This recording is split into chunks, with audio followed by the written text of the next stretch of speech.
Hi hello friends. നമ്മൾ കഴിഞ്ഞ വീഡിയോയിൽ അവസാനിപ്പിച്ചത് കാലിക്കറ്റ് എയർപോർട്ട് റൺവേയെ കുറിച്ചാണ്.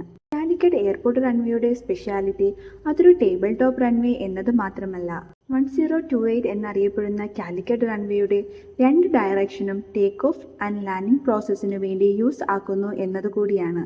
റൺവേയുടെ സൈഡിൽ സ്ഥാപിച്ചിട്ടുള്ള TVORന്റെ സിഗ്നലിന്റെ അടിസ്ഥാനത്തിൽ എയർ ട്രാഫിക് റൂട്ട് മനസ്സിലാക്കി വരുന്ന പൈലറ്റ് കാലിക്കറ്റ് എയർപോർട്ട് റഡാറിന്റെ പരിധിയിൽ എത്തിക്കഴിഞ്ഞാൽ ATSയുമായുള്ള കണ്ടിന്യൂസ് കമ്മ്യൂണിക്കേഷനിലൂടെ ഏത് ഡയറക്ഷനിൽ ലാൻഡ് ചെയ്യണമെന്ന ഡിസിഷനിൽ എത്തിച്ചേരുന്നു. മേ ബി അത് 10ൽ നിന്ന് 28ലേക്കോ അല്ലെ 28ൽ നിന്ന് 10ലേക്കോ ആകാം. കാറ്റിന്റെ നേരെ ഓപ്പോസിറ്റ് ദിശയിലായിരിക്കും പൈലറ്റ് എയർക്രാഫ്റ്റ് ലാൻഡ് ചെയ്യുന്നതും ടേക്ക് ഓഫ് ചെയ്യുന്നതും. റൺവേയുടെ സൈഡിൽ സ്ഥാപിച്ചിട്ടുള്ള വിൻഡ് ഡയറക്ഷൻ ഇൻഡിക്കേറ്റർ കാറ്റിന്റെ ദിശ മനസ്സിലാക്കുന്നതിന് സഹായിക്കുന്നു. നമ്മുടെ കാലിക്കറ്റ് എയർപോർട്ടിൽ 3 വിൻഡ് ഡയറക്ഷൻ ഇൻഡിക്കേറ്ററാണ് സ്ഥാപിച്ചിട്ടുള്ളത്. അതിൽ 2 എണ്ണം റൺവേ 28ന്റെ സൈഡിലും മറ്റൊന്ന് runway 10ന്റെ സൈഡിലുമാണ്. Thank you for watching and don't forget to check out my last video. Hope you are well guys. Bye.